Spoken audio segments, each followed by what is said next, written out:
음침한 골짜기를 헤매이던 인생들을 불쌍히 여기시고 그곳에서 우리를 구원하사 하나님의 자녀로 살아가게 하시는 은혜를 베풀어 주심으로 우리가 심판받지 아니하고 드립니다. 이 시간도 저희들을 주님 앞에 부르시사 영과 진리로 예배드리게 하셨사오니 이 예배가 온 마음을 다하여 드려지는 예배가 되게 하시며 주의 은혜가 우리에게 부어지는 복된 시간이 되게 하여 주옵소서. 이 예배를 통하여 아픈 자들이 회복되게 하시고 마음에 상처가 있는 자들에게 위로와 평강이 임하는 시간 되게 하옵소서. 함께 하심을 감사드리오며 우리 주 예수 그리스도의 이름으로 간절히 기도드리옵나이다. 아멘. 경배 찬송 38장 찬송 드립니다.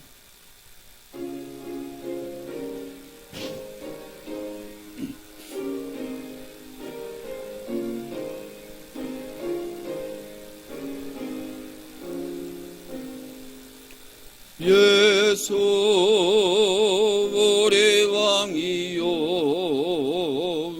이곳에 오셔서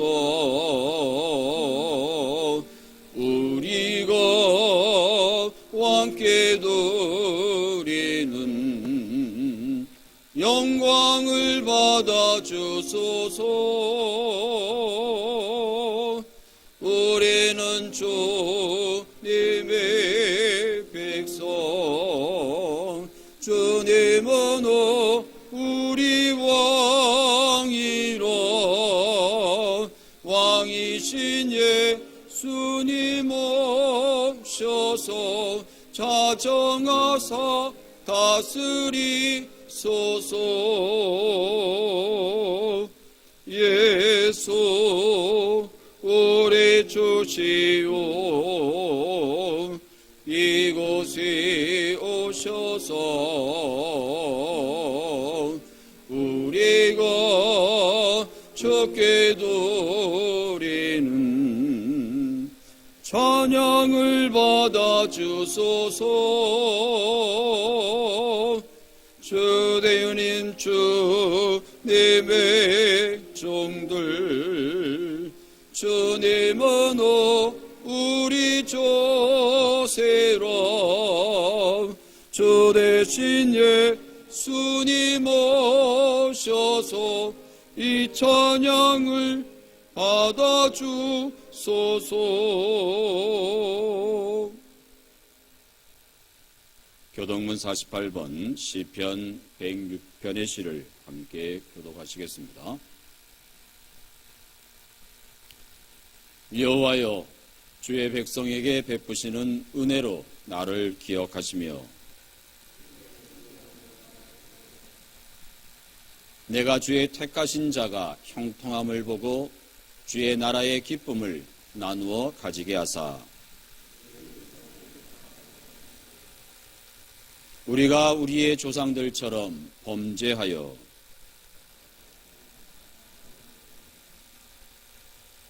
우리의 조상들이 애굽에 있을 때 주의 기이한 일들을 깨닫지 못하며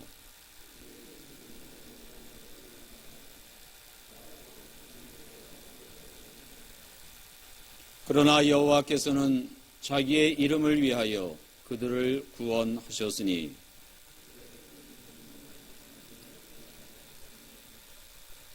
이에 홍해를 꾸짖으시니 곧 마르니 그들을 인도하여 바다 건너가기를 마치 광야를 지나감 같게 하사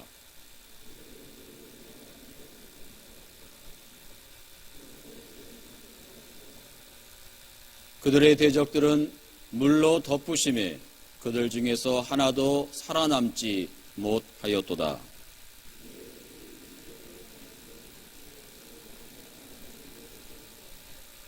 아멘. 사도신경으로 신앙 고백드립니다. 나는 전능하신 아버지 하나님, 천지의 창조주를 믿습니다. 나는 그의 유일하신 아들, 우리 주 예수 그리스도를 믿습니다.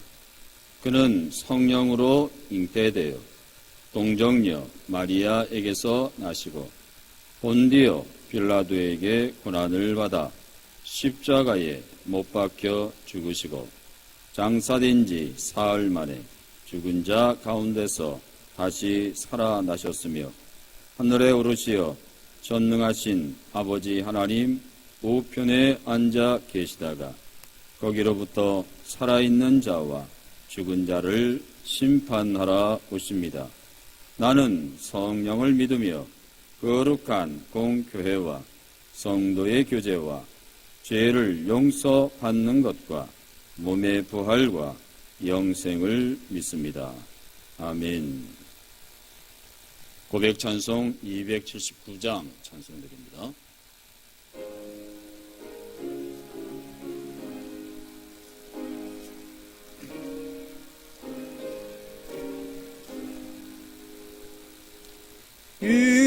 인내하신 곳에 주여 내가 비오니 죄인 오라 하실 때에 날 부르소서. 주여 저여 내가 비오니 죄인 오라 하실 때에 날 부르소서. 자비하신 보좌와 걸어보더려 자복하고 회개함 내 믿음 주소서. 주여 저여 내가 비오네 죄인 오라 하실 때에 날 부르소서. 주의 공도 의지하여 좁게 가오니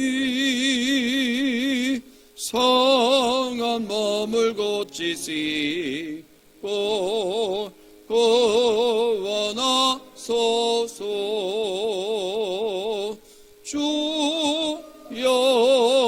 저여 네가 비오니 죄인 오라 하실 때에 날 부르소서. 만복 근원 우리 주여 위로하소서. 우리 주와 같으시 니 어디에 있을까. 주여 저여 네가 비오니 죄인 오라 하실 때에 날 부르소서.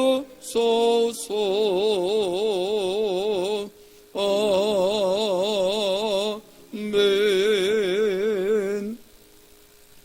예배를 위하여 이정국 장로님 기도해 주시겠습니다.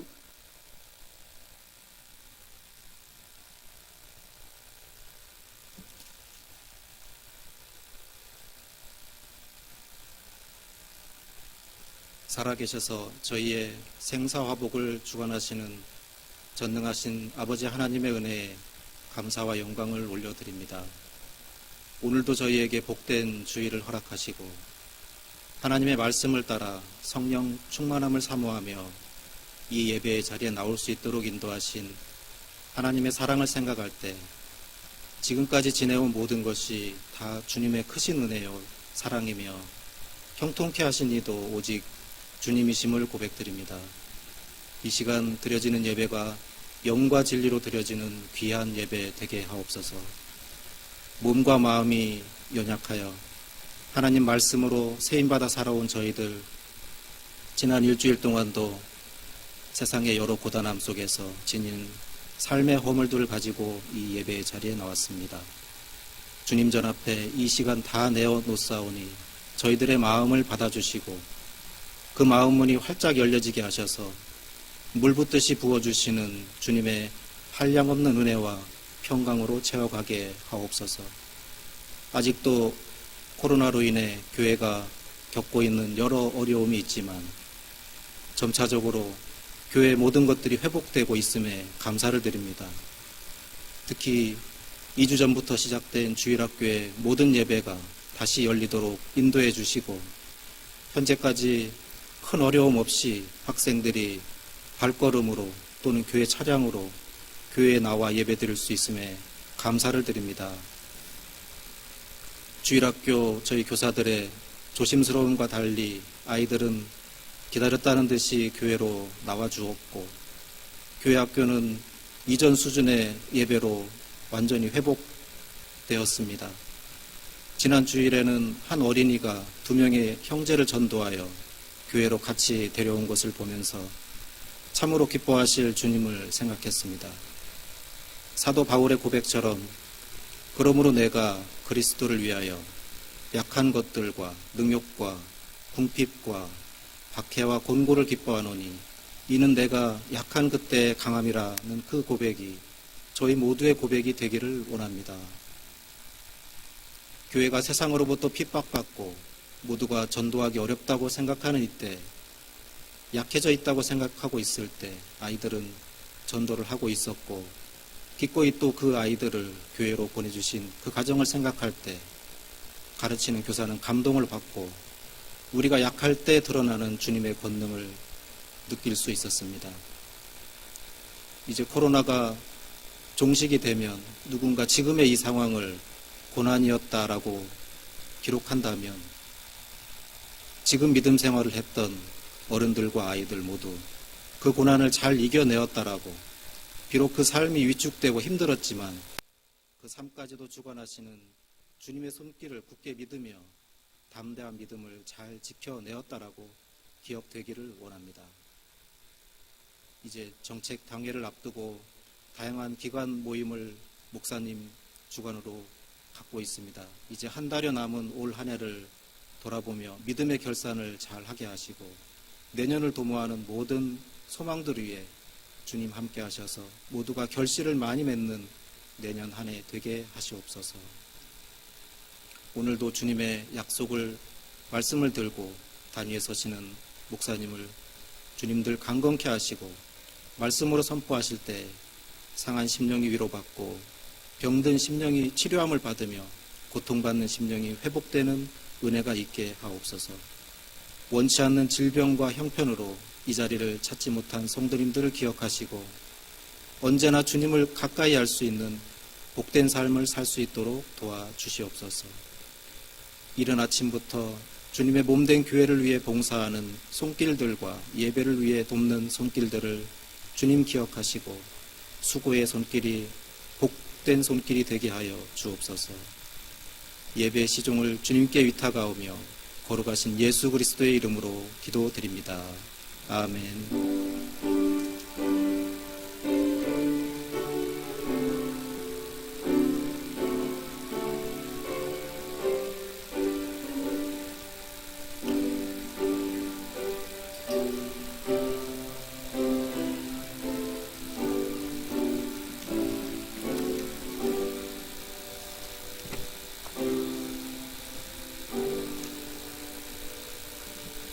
이 시간 우리에게 주시는 하나님의 계시의 말씀은 신약성경 마태복음 9장 27절로 31절의 말씀입니다.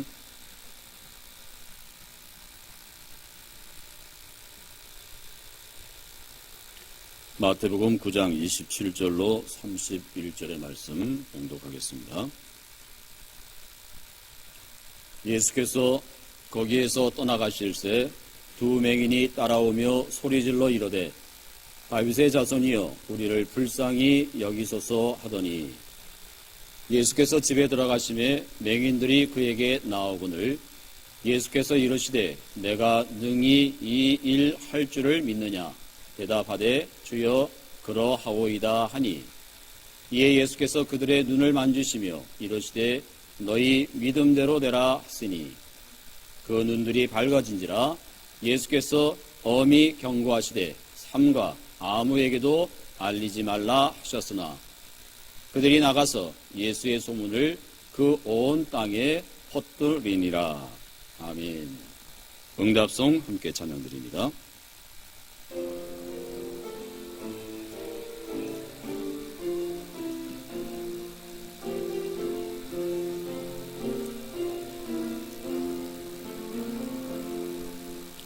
이 말씀 떠바라 사는 동안 지치지 함께 하시고 이 말씀 떠바라 사는 동안 주님 나라 이루소서. 할렐루야. 네, 오늘 주시는 말씀 가지고 기적이 시작되는 삶이라고 하는 제목으로 하나님의 말씀을 증거하려고 합니다. 먼저 말씀 전하기에 앞서서 옆에 계신 분들과 한 주 동안 또 어떻게 지내셨는지 우리 이렇게 한번 인사하도록 하겠습니다. 하나님을 믿으니 너무 좋습니다. 그렇게 인사하겠습니다. 하나님을 믿으니 너무 좋습니다. 예. 제가 지난주에는 설교 분량이 좀 많아서요. 인사하지 아니하고 제가 곧바로 설교했는데 그런 설교 분량이 좀 작습니다. 그래서 지난주에 못했던 인사 한 번 더 하도록 하겠습니다. 이렇게 인사합니다. 당신을 보니 하나님의 얼굴을 봅는 것 같다. 너무 좋습니다. 그렇게 인사하겠습니다. 당신의 얼굴을 보니 하나님의 얼굴을 뵙는 것 같다. 너무 좋습니다.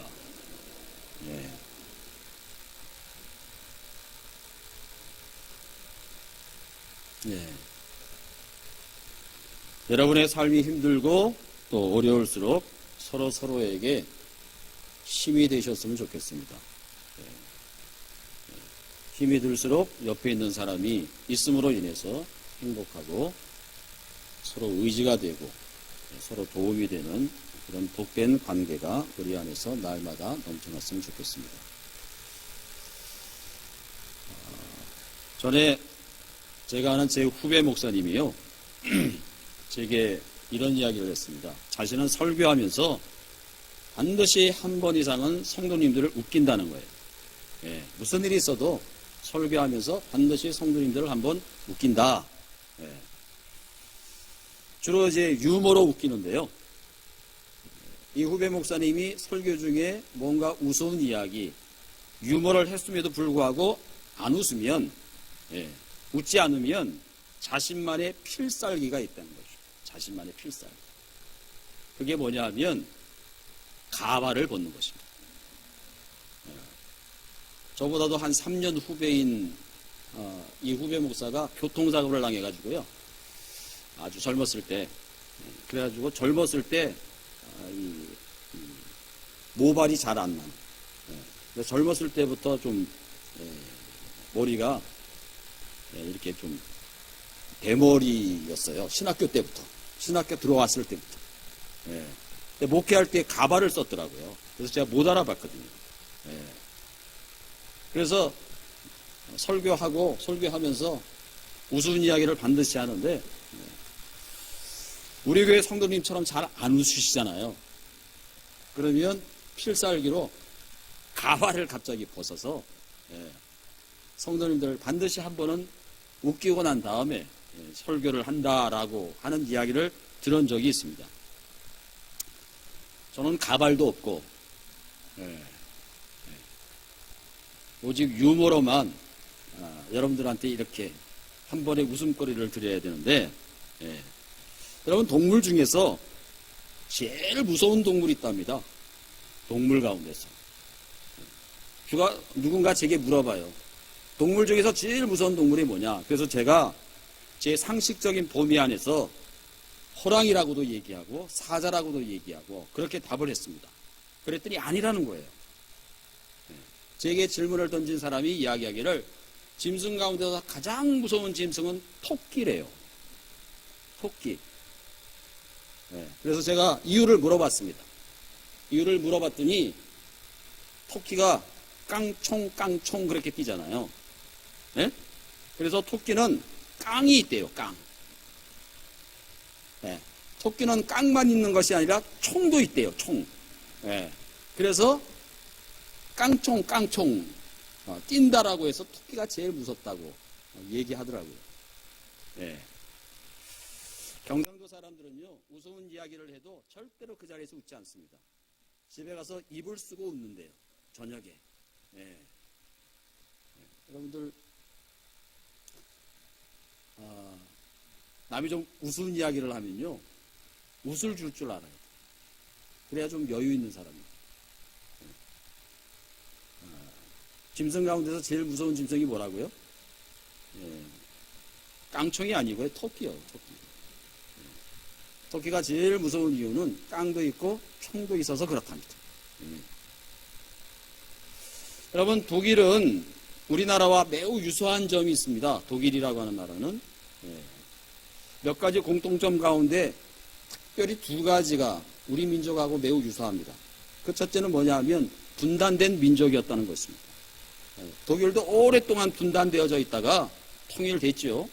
그렇지만 우리 민족은 아직까지 통일되지 못했습니다. 어쨌든 분단의 경험이 있는 것으로 독일 민족과 우리는 굉장히 유사점이 있습니다. 둘째는 어떤 유사점을 가지고 있느냐? 소위 기적을 경험한 민족으로서의 유사성입니다. 어떤 기적이냐? 소위 경제적 기적입니다. 흔히 독일을 일컬어서 라인강의 기적을 이룬 민족이라고 이야기합니다. 라인강의 기적. 독일도 패전 국가잖아요. 1차, 2차 세계대전 후에 완전히 독일이 망했습니다. 그런데 소위 라인강의 기적을 통해서 세계에서 가장 강대한 경제적 부흥 국가가 됐습니다. 그런 것처럼 우리 민족도 짧은 시기 이후에 한국 동란 이후에 전쟁을 경험하고 우리 민족이 폭삭 망했었는데 무슨 기적을 이뤘죠? 한강의 기적을 이뤘잖아요. 한강의 기적이라고 하는 경제적 기적을 이룬. 그래서 우리 민족은 대단한 자부심을 가지고 있습니다. 한강의 기적을 이뤘다라고 하는. 여러분, 사람들은요, 반드시 자신이 이루고 싶거나 이루어졌으면 하는 것들이 있습니다. 하지만 그런 것들이 자신의 능력 밖에 있을 때 간절한 소망을 갖게 돼요. 그게 뭐냐? 기적이 좀 일어났으면 이라고 하는 말이죠. 내 능력 밖에 있는 그 무엇, 그것이 이루어졌으면 이라고 하는, 다시 말하면 일상 속에서 기적을 꿈꿉니다.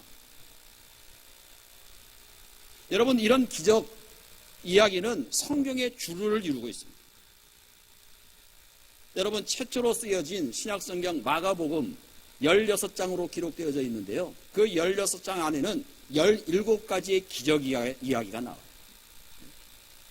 그리고 대부분의 거의 한 장에 한 번씩 기적 이야기가 나옵니다. 마가복음에는. 마태복음에도 마찬가지입니다. 마태복음에도. 성경에는 수많은 기적 이야기로 기록되어져 있습니다. 다시 말하면 기적 이야기를 빼놓고는 성경을 이야기할 수가 없습니다. 여러분, 오늘 본문도 기적 이야기를 통해서 단순히 성경의 기적 이야기는 기적 이야기로 마치는 것이 아니고요. 그 기적 이야기를 통해서 예수님이 어떤 분이신지, 그리고 우리의 삶의 현실이 어떤 것인지를 우리에게 말씀해 주고 계셔요. 여러분, 오늘 본문 보셨습니다만 두 맹인이 눈을 뜨게 되는 기적 이야기거든요. 마가복음의 9장의 이야기. 그런데 마가복음 9장 오늘 본문의 말씀 바로 앞에도 두 가지 기적 이야기가 나오고 있어요. 소위 자기 몸에서 피가 멈추지 않는 혈류병을 앓았던 여인의 기적 이야기가 아주 짧게 다루어지고 있습니다. 우리가 아는 대로 예수님의 옷을만 만져도 내 병이 나을 것이라고 하는 그런 믿음과 간절한 소망으로 예수님의 옷을 만졌을 때 12해 동안 그 몸에서 멈추지 않고 흘렀던 그 피가 멈췄다라고 하는 기적이가 기억되어져 있습니다. 그리고 그 다음에는요, 소위 백부장의 딸 야이로의 딸이 죽었어요. 죽은 그 딸을 일으키시는, 살려내시는 이야기가 짧게 기록되어져 있습니다. 야이로의 딸, 죽은 그 딸의 손을 잡아 일으키시니 일어났다는 것이에요. 예. 여러분, 이외에도 성경에는 수많은 기적, 특별히 병든 자들을 치유하시는 치유 기적 사건들이 기록되어져 있습니다. 여러분,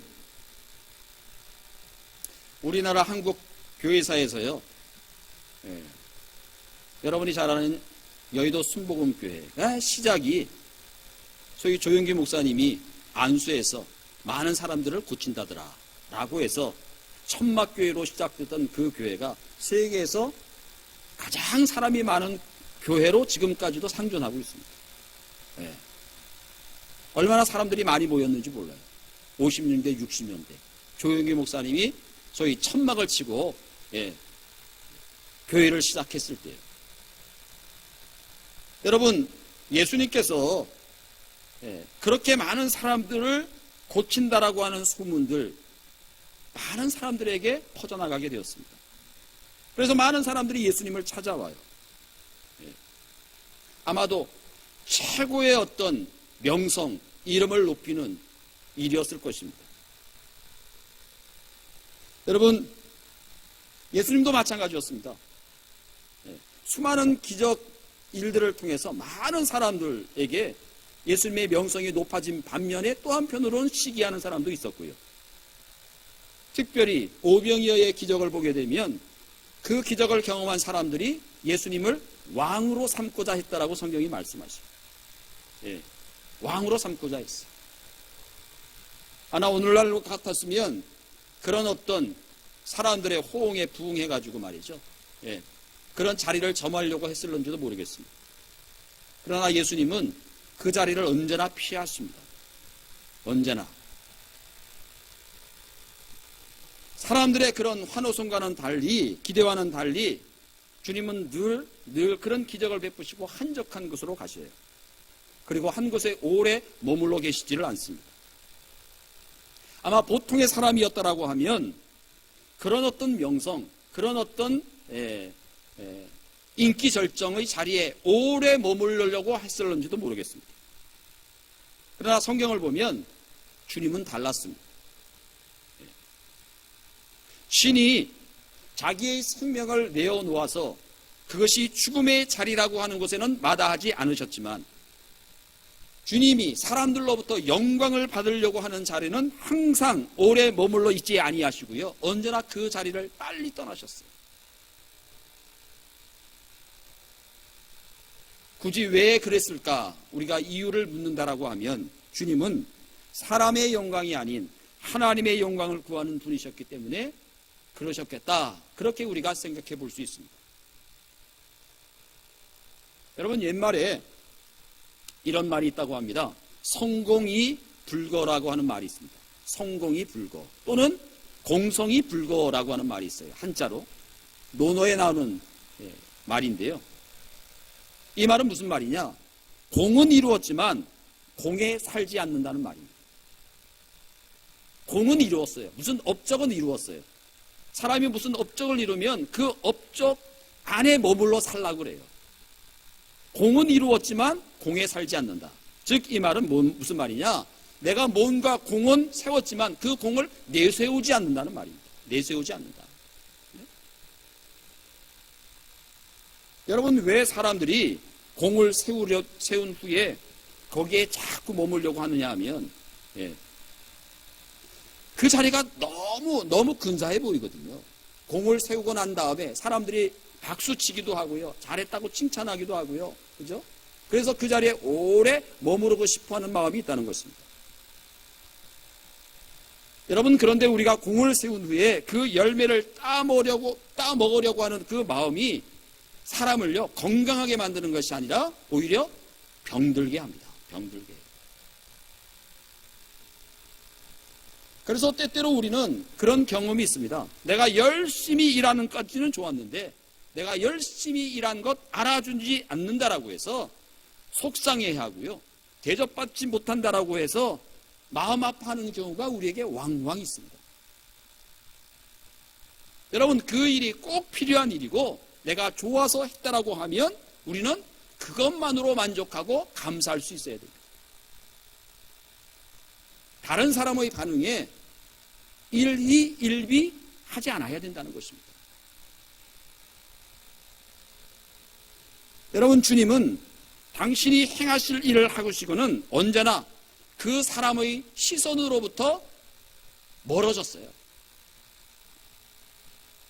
그럼에도 불구하고 주님을 따라오는 사람들이 무척이나 많았습니다. 오늘 본문에도 앞을 못 보는 사람이 그랬어요. 앞을 못 보는 두 사람이 주님을 향하여서 이렇게 외칩니다. 27절 말씀해 보게 되니까 다윗의 자손이여 우리를 불쌍히 여기소서라고 그렇게 외쳐요.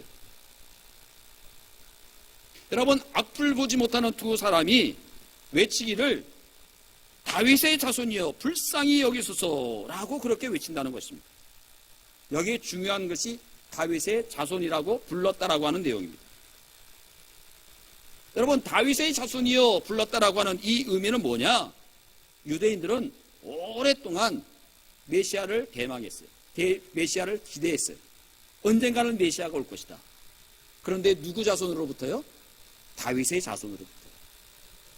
여기 다윗의 자손이여라고 하는 이 말의 의미는 유대인들이 기다리는 메시아로 고백했다라고 하는 의미를 함축하고 있어요.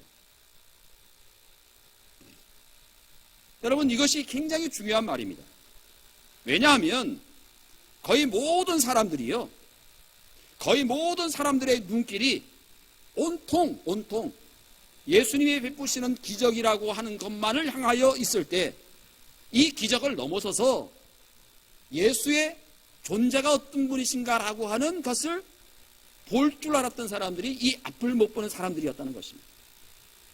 이 다윗의 자손 예수여라고 하는 이 말은 이때까지 기다리던 메시아에 대한, 이분이 바로 메시아라고 하는 그 존재를 앞을 보지 못하는 사람들은 모든 사물은 분간할지 몰랐지만 예수님의 존재에 대해서 알고 있었다는 이야기를 성경이 우리에게 전해주고 있다는 것입니다.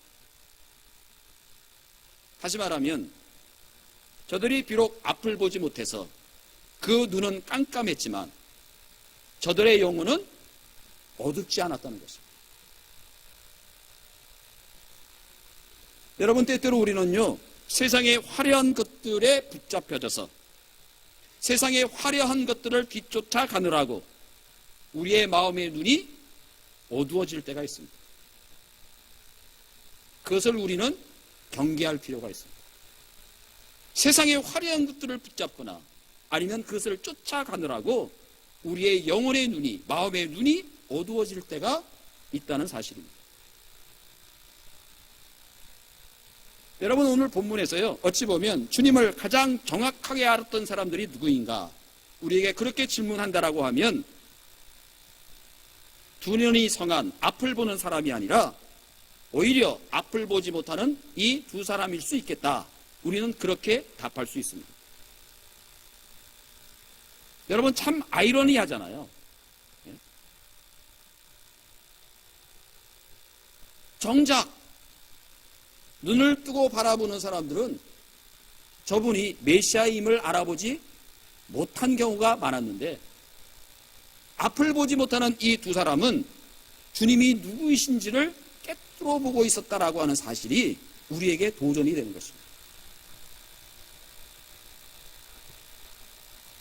이 앞을 보지 못하는 사람이 다윗의 자손 예수여 우리를 불쌍히 여기소서 그렇게 간절한 마음으로 부르짖고 있어요. 그런데 주님의 반응이 어떻습니까, 여러분? 이들의 절박한 외면을, 이 외침을 외면하셔요. 뭔가 반응이 그들에게 직접적으로 가지 않고요, 예수님이 집 안으로 들어가 버렸어요. 집 안으로. 뭔가 내가 부르짖으면 거기에 호응하는 바가 있어야 되잖아요. 그런데 주님이 일절 아무런 말씀도 안 하시고 집 안으로 들어가 보시고, 주님의 반응이 싸늘하다 할 수 있습니다. 여러분, 만일 이런 일을 우리가 당했다라고 하면 이 일을 당한 당사자의 기분이 어땠을까요? 좋을 리가 없습니다. 마치 주님의 이 행동은요, 앞을 못 보는 두 사람을 무시한 행동처럼 보여질 수도 있고요, 그 당한 사람은 느낄 수도 있을 것입니다. 우리 젊은 사람들의 이야기로 표현하자고 하면 쌩깐다라는 겁니다. 그죠? 내가 간절한 마음으로 주 예수여 나를 불쌍히 여겨주십시오 라고 이야기하는데도 불구하고 아무런 대답 없으시고 그냥 집 안으로 쑥 들어가 버렸어요. 아마 우리가 이런 일을 경험하면 사람들 가운데는 즉각적으로 실망한 나머지 왔던 걸음에서 포기하고 뭐 대단하다고 그렇게 반응할 수 있는 그런 환경이에요. 그럼에도 불구하고 이 앞을 보지 못하는 두 사람은요, 누구의 도움을 받았는지는 모르겠지만 주님께 나아가는 것을 거기서 그만두지를 않습니다. 포기하지를 않아요. 주님이 들어가신 그 집에 이 두 사람도 누군가의 안내를 받아서 갔든지, 그죠? 해서 들어가 주님에게 다시 다가갑니다. 그럴 때 주님이 이 두 사람에게 이렇게 다시 물으셔요. 뭐라고 물으시느냐? 28절에 이렇게 말씀하십니다. 내가 능히 이 일을 할 줄을 믿느냐라고 물으십니다. 내가 이 일 할 줄을 믿느냐? 주님은 이 두 사람, 앞을 보지 못하는 사람의 마음을 읽고 계셨어요. 그래서 오늘 말씀에 이 일 할 줄을 믿느냐? 누가요? 내가. 여러분, 이 일이 무슨 일이겠습니까? 눈을 뜨게 하는 일이죠. 내가 너희들의 눈을 뜨게 할 줄로 믿느냐? 그렇게 물으시는 거죠. 이 질문에 앞을 보지 못하는 사람이 대답합니다. 뭐라고 대답합니까? 주여 그러하오이다. 그렇게 대답합니다. 조금의 망설임도 없습니다. 조금의 주저함도 없어요. 주여 그러하오이다. 짧게 이야기하면 예 주님, 그 말입니다. 예 주님. 내가 너희를 눈뜨게 할 줄로 믿느냐? 예 주님, 그 말이에요. 두 사람의 대답에 전혀 군더더기가 없습니다. 여러분, 뭘 말합니까? 내가 이 일을 할 줄을 믿느냐? 예 주님. 그 말은 주님에 대한 절대적인 신뢰요 믿음인 것이죠. 절대적인 신뢰와 믿음. 조금의 유보도 없이 절대적인 신뢰와 믿음을 통해서 예 주님, 그 단 한마디입니다. 여러분, 그렇다고 하면 이 상황을 여러분들에게 돌려보십시오. 나에게. 우리는 어떤가? 주님은 지금도 우리에게 물으셔요. 너희는 내가 이 일을 할 수 있다고 믿느냐? 그렇게 우리에게 물으신다는 거예요. 여러분, 앞을 보지 못하는 소경처럼 우리도 이런저런 문제들을 가지고 주님께 나아갑니다. 나아가요. 거기에는 개인적인 문제도 있고 공동체를 위한 일도 있고요. 내 경제적인 문제도 있고 자녀의 진로의 문제도 있고 가족과 친구 관계 등의 문제도 있고 내 질병의 문제도 있고 참 많은 문제거리를 가지고 우리는 주님 앞에 나아갑니다. 이런 현실 속에서 우리는 지금 이 질문 앞에 서게 되는 것이죠. 뭐요? 너희는 내가 이 일 할 수 있다라고 믿느냐? 그렇게 물으신다는 거예요. 여러분 어떠신가요? 믿으시나요? 예? 우리가 기도하는 일을 주님이 해결해 주신다라고 믿고 기도합니까? 아니면 그저 습관적으로 아무 생각 없이 기도하는가? 예?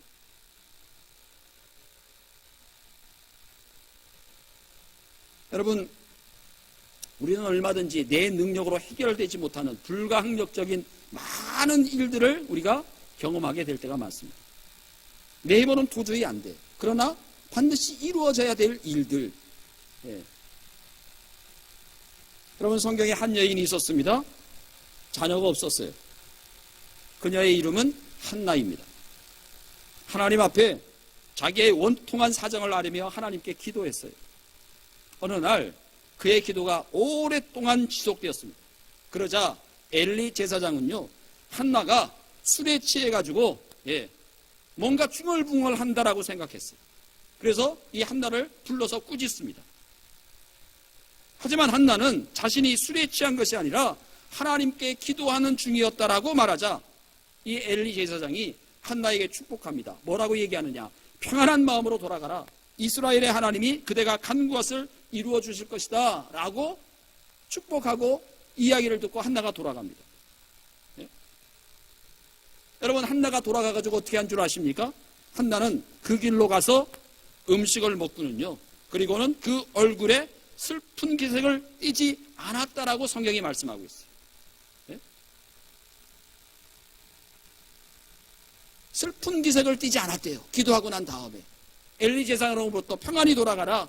하나님께서 너의 간구를 들어주실 것이다. 이루어 주실 것이다. 라고 하는 이야기를 듣고는 그날부터 집에 가서 음식 먹고 슬픈 기색을 하지 않고 일상생활에 열심히 살았다는 것입니다. 왜 그랬을까요? 하나님을 믿고 신뢰하는 믿음 때문이었어요. 절대적 신뢰가, 하나님에 대한 절대적 신뢰와 믿음이 기적의 삶을 시작하는 출발이에요. 여러분, 우리가 구하는 것이 하나님의 뜻에 위반되는 것이 아니라고 하면 주님은 이미 우리의 기도를 들어주시는 줄로 믿어야 할 것입니다. 문제는 그 다음이에요. 문제는 그 다음. 우리가 기도의 응답을 기다리면서 맥을 놓고 있으면 안 되는 것이죠. 맥을 놓고 있습니다. 기도의 응답이 주어진 줄로 믿고 그것을 내 삶 속에서 수행해 나가는 것이 필요합니다. 이게 무슨 말이냐? 내가 기도한 것이 하나님으로부터 응답받을 줄로 믿고 그것을 내 삶 속에 수행해 나간다라고 하는 것이 무슨 말이냐? 예를 들면 이런 것입니다. 여러분, 하나님께서 이스라엘 백성들에게 축복의 땅을 허락해 주셨어요. 가나안 땅을 허락해 주셨다고요. 그런데 이 백성들이 요단강을 건너가 가지고 여러분 그 땅을 차지하지 아니하면 하나님의 약속은 어떻게 됩니까? 그냥 허사가 되는 거예요. 하나님께서 너희들에게 이 땅을 주시겠다라고 해서 이스라엘 백성들이 두 손 놓고 아무것도 안 한 게 아니에요. 우리가 아는 것처럼 성경을 보게 되면 소위 이스라엘의 정복 전쟁이라고 해서요, 수많은 전쟁을 치릅니다. 하나님이 이 땅을 우리에게 주셨어 라고 하는 확고한 믿음 안에서 도저히 불가능한 것 같았던 그 땅을, 축복의 땅을 이스라엘 자기 것으로 삼아 나가는 그 삶 속으로 들어가더라는 것입니다. 오늘 말씀해 보게 되면 주님은 앞 못 보는 이들의 그 확신에 찬 대답, 내가 이 일을 행할 줄을 너희가 믿느냐? 예, 주님, 그렇습니다 라고 하는 이 확신에 찬 이 대답을 들으시고는 오늘 말씀해 보니까 주님이 손을 그 눈에 대셔서 밝게 하셨다, 그렇게 되어 있어요. 29절에 특별히 말씀에 뭐라고 되어 있느냐? 너희 믿음대로 되라, 그렇게 말씀하시죠. 너희 믿음대로 되라. 너희 믿음대로 되라. 29절에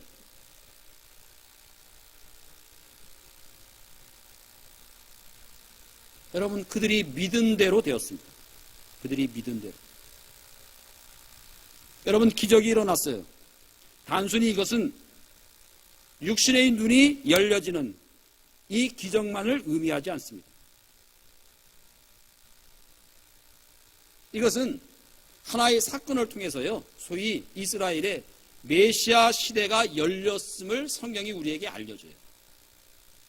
단순히 맹인의 눈에 떼어지는 사건이 아니고요, 이 사건을 통해서 성경이 우리에게 말하려고 하는 게 뭐냐? 메시아 시대가 열렸다는 거예요. 메시아 시대가.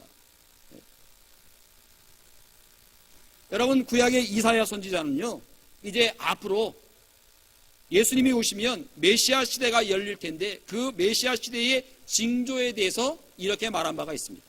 그때에 눈먼 사람의 눈이 밝아지고 귀먹은 사람의 귀가 열릴 것이다 라고 하는 말씀으로 메시아 시대가 도래할 것에 대한 징조를 말씀하셨어요. 여러분, 그러니까 앞을 못 보는 이의 눈이 밝아졌다라고 하는 것은 그들의 고백대로, 즉 다윗의 자손 예수여 우리를 불쌍히 여겨소서라고 하는 이 말의 의미처럼 예수님이 메시아이심을 보여주는 확실한 징표라고 하는 것을 이 마가는 이 짧은 구절을 통해서 우리에게 말씀하고 있다는 것입니다. 사랑하는 성도 여러분, 지금 우리의 눈은 어떤가? 뭘 보고 계시는가? 네? 뭘 보고 계시는가? 보아야 할 것들을 우리가 제대로 파악하고 보고 있는가? 이런 질문을 우리 스스로에게 던질 필요가 있습니다. 여러분, 앞을 못 보는 두 사람, 물리적으로 앞을 못 보잖아요. 그죠? 사물을 분간하지 못하잖아요. 그죠? 누가 어디에 있는지를 잘 파악하지 못하잖아요. 앞을 못 보는 사람은. 여러분, 이런 질문을 우리가 생각해 봅니다. 주님은 어디 계십니까? 주님은 어디 계십니까? 내 안에 계시죠.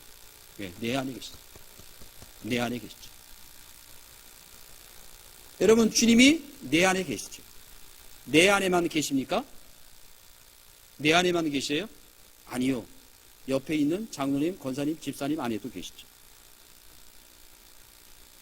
그렇다고 하면 우리가요, 우리 자신의 삶을 함부로 내팽개칠 수 없잖아요. 왜? 내 안에 주님이 계시니까.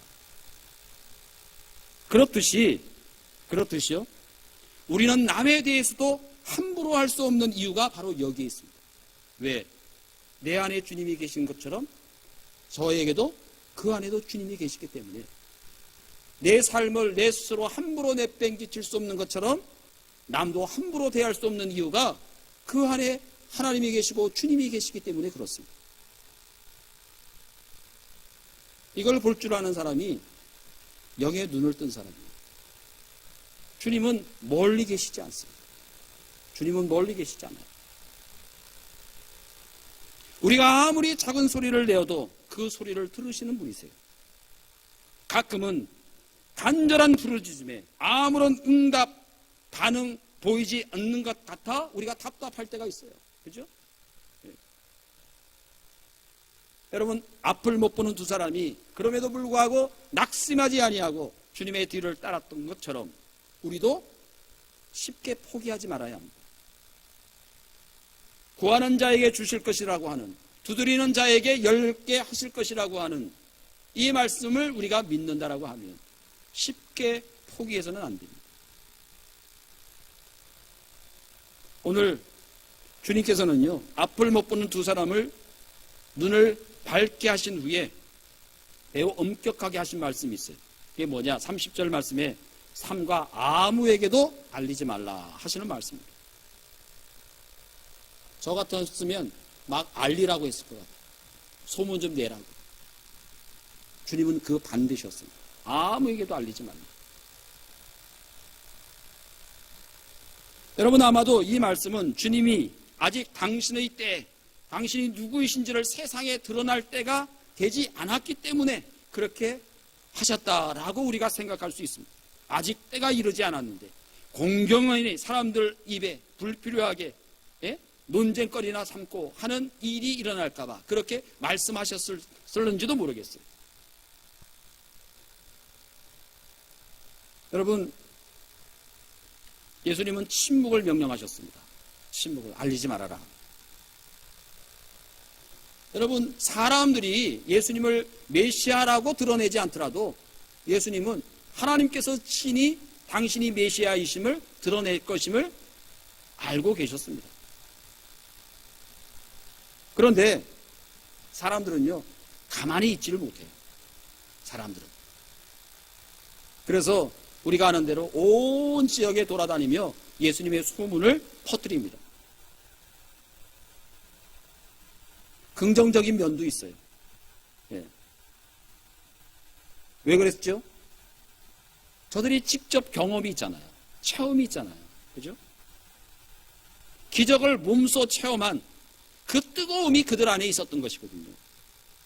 그래서 저들은 가만히 있을 수가 없었어요. 가만히 있을 수가 없었어요. 주님이 가만히 있으라고 말했음에도 불구하고 그들이 체험한 이 뜨거움이 너무 컸기 때문에 가만히 있을 수가 없었어요. 한마디로 이야기하면 가슴이 터질 것 같은 감격, 그런 체험이 있었기 때문에 저들이 입을 다물고 있을 수가 없었어요. 어찌 보면 굉장히 역동적인 모습이라고 할 수 있습니다. 여러분, 초대교회의 역사는요, 뜨거움을 경험한 사람, 그것이 성령의 체험이든 뜨거움을 경험한 사람, 그런 사람들의 역동적인 모습은요, 또 다른 주변의 사람들의 가슴에 불을 지펴요. 내 가슴에 있는 불이 자기에게만 머물러 있는 것이 아니라 반드시 옆에 있는 사람의 가슴에도 또 다른 불을 지펴놔요. 그게 초대교회의 모습입니다. 초대교회. 여러분, 그런 의미에서 오늘 우리를 되돌아보면 여러분 어떻습니까? 여러분의 존재 자체가 하나님으로부터 기적을 체험하는 삶의 과정이고 앞으로도 그렇다라고 생각하지 않으신지 모르겠어요. 아, 참 내 삶은 기적이다. 그죠? 만일 우리에게 그런 고백이 없다라고 하면 여러분, 우리의 삶에 뭔가 문제 있지 않는가? 우리는 그렇게 생각해 볼 수 있어야 됩니다.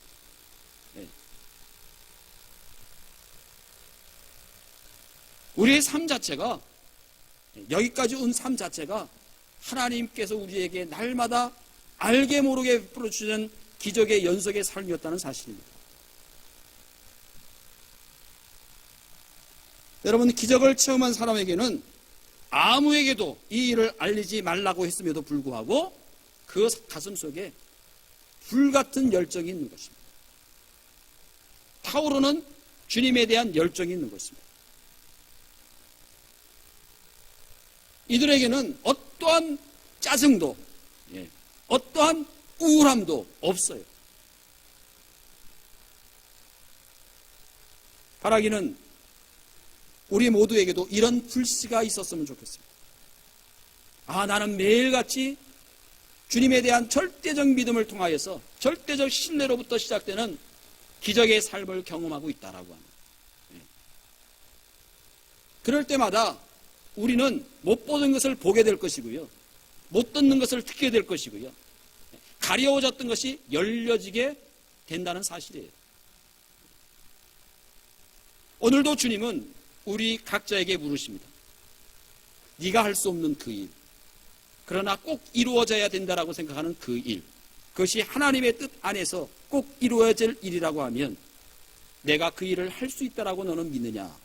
그렇게 주님은 우리에게 오늘도 물으셔요. 그럴 때 여러분 뭐라고 대답하시겠습니까? 예, 주님.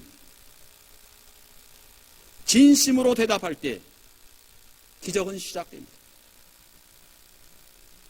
여러분, 기적의 삶은, 기적의 삶의 시작과 출발은 절대 믿음으로부터 출발합니다. 그렇게 시작된 우리의 기적의 삶에 예수님의 손길이 닿아지게 됨으로 인하여서 우리는 날마다 감사하며 살아가는 복된 생애가 될 것입니다. 여러분, 지금 여러분의 마음을 어지럽히는 걱정과 근심과 좌절 다 주님께 맡기시는 여러분 되시기를 축복합니다. 맡기시되 절대적인 믿음으로 맡기십시오. 주님이 책임져 주시고 해결해 주실 것입니다. 기적이 시작되는 삶은요, 절대 신뢰와 절대 믿음 위에 있습니다. 말씀하시기를 내 믿음대로 될지어다, 그렇게 말씀하셨어요. 이 믿음의 능력과 복이 평생 여러분과 함께 하시기를 주님의 이름으로 축원을 드립니다. 기도하시겠습니다. 은혜로우신 하나님 아버지, 우리들의 간절한 바람이 그저 습관적인 것이 되지 않게 하시고 온 마음을 다하여 주님 앞에 부르짖는 것이 오늘도 믿음 가운데서, 절대적 믿음과 신뢰 가운데서 가히 주님의 놀라운 능력 안에서 성취되어지고 이루어질 것임을 우리는 믿습니다. 오늘도 주님 만나면 기적의 삶이 시작되는 줄로 믿사오니 그 시작이 주님에 대한 믿음 가운데서 내 믿음대로 될지어다 하시는 말씀 가운데서 성취되게 하시옵시고, 그 뜨거움과 열정을 통하여서 오늘도 주님을 온 세상 가운데에 말할 수 있는, 선포할 수 있는 우리의 삶이 되게 하여 주옵소서. 이 모든 말씀 우리 주 예수 그리스도의 이름으로 간절히 기도드리옵나이다. 아멘. 찬송가 400장 찬송드립니다.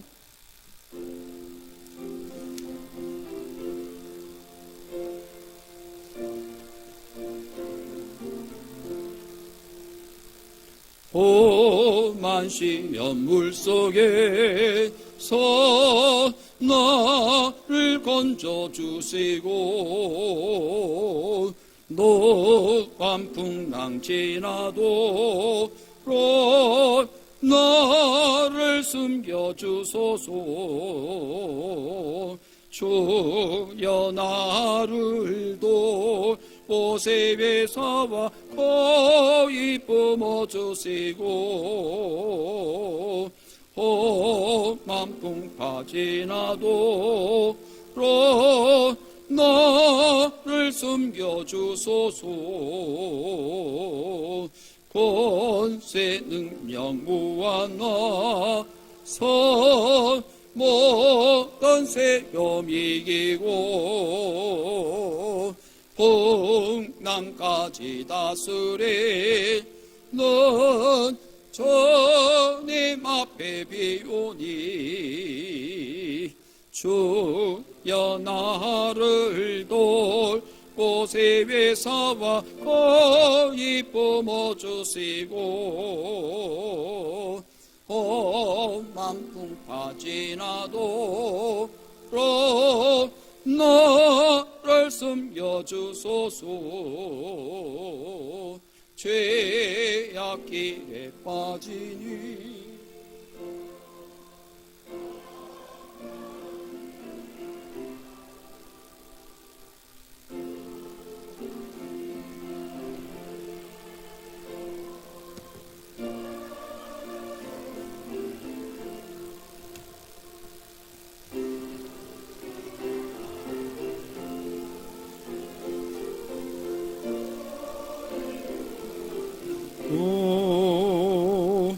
험한 풍파 지나도 나를 숨겨주소서.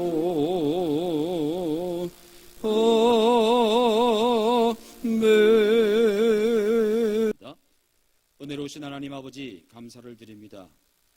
지난 날을 되돌아보면 순간순간이 우리에게 베풀어 주신 하나님의 기적과도 같은 삶이었음을 고백합니다.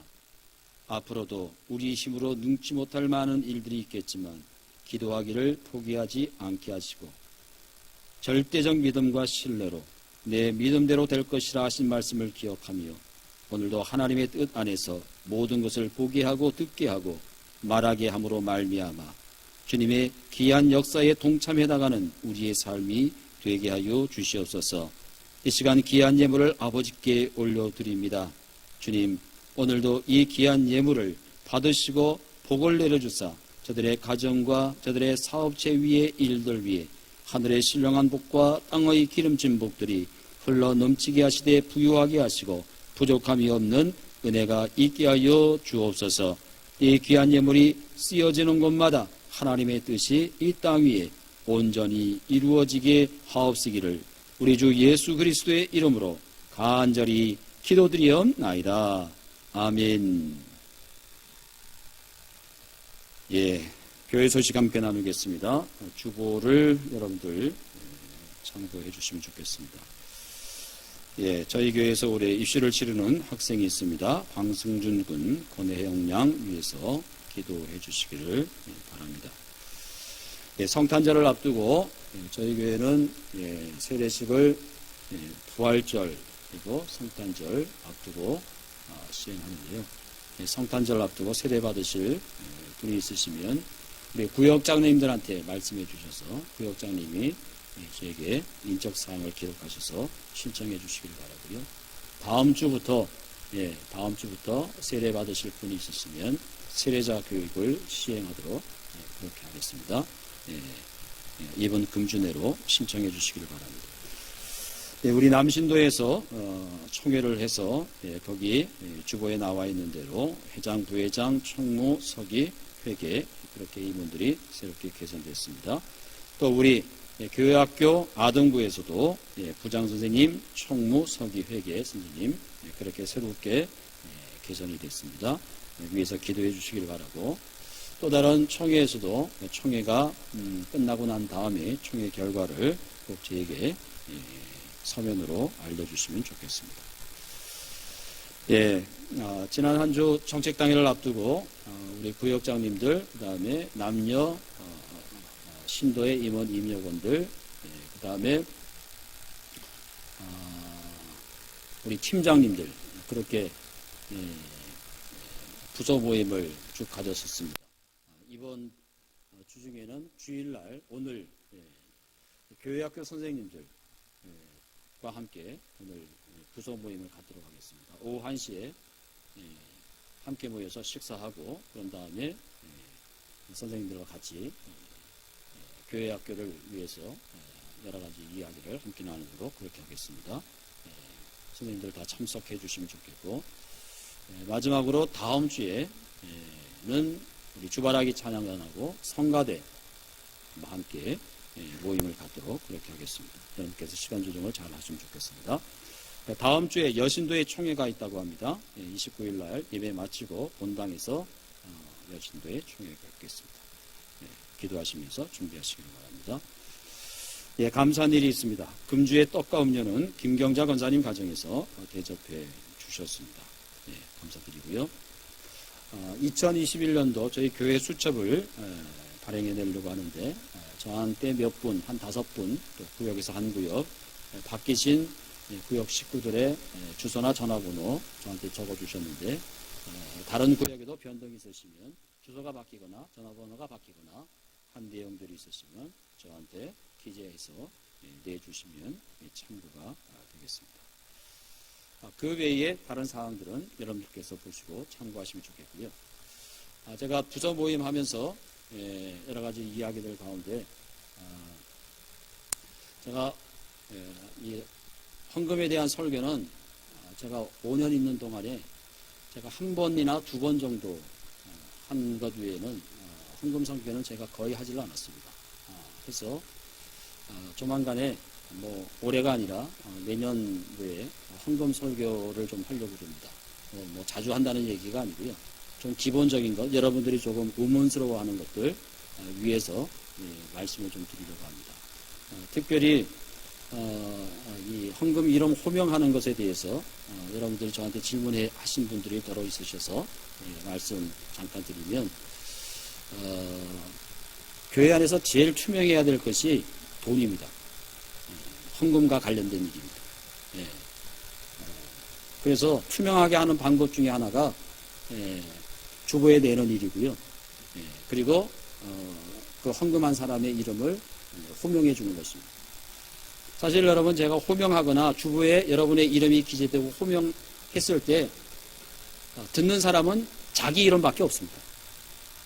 자기 이름밖에 없어요.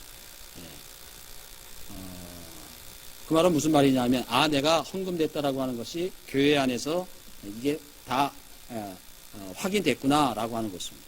예. 그렇지 않을 경우에 왕왕 교회 안에서 재정적인 사고가 벌어질 적이 있습니다. 예. 주보에 냈는데도 불구하고, 여러분 주보에 여러분의 이름이 나오지만 그 이름을 확인하는 사람은 제가 아닙니다. 예. 헌금을 낸 여러분 자신만 확인해요. 예. 다른 사람은 별로 확인하지 않습니다. 예. 그래서 내가 헌금 낸 것이 교회에 잘 이렇게 투명하구나. 그것을 위해서 호명하기도 하는 것이고요. 또 여러분의 주부에다 내기도 하는 것입니다. 그래서 여러분들이 그런 이유로 헌금을 내신 분을 호명하기도 하고 또 주부에 낸다라고 하는 것을 여러분들이 이해하시면 되겠습니다. 왜냐하면 제가 이렇게 목회하면서 이렇게 헌금에 기재함에도 불구하고 종종 왕왕 재정적인 사고가 터지는 교회들을 제가 경험한 적이 있습니다. 저희 교회가 아니고요. 그것은 자기밖에 모르거든요. 그래서 교회 안에서 가장 투명해야 될 게 소위 물질에 관한 것입니다. 그게 모든 사람들이 알게 되어야 되고 공개되어야 되고 알아야만 그런 사고들을 우리가 미연에 잘 방지할 수가 있습니다.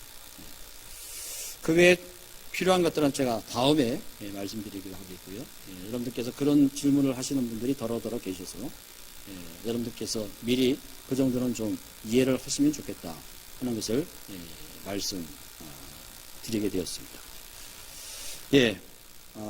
이제 다 같이 마지막 찬송 635장 찬송 드리시고 기도하도록 그렇게 하겠습니다.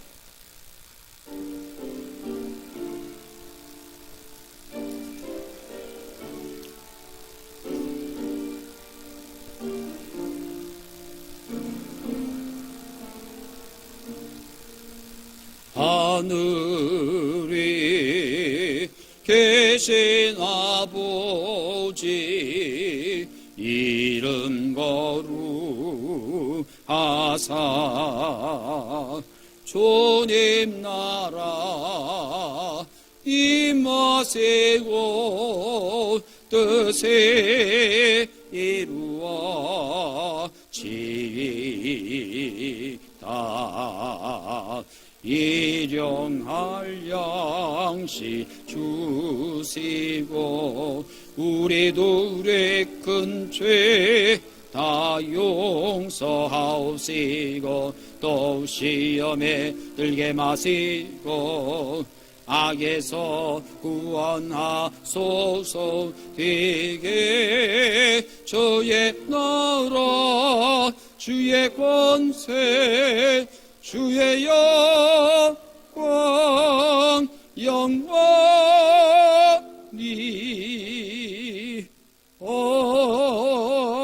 아멘.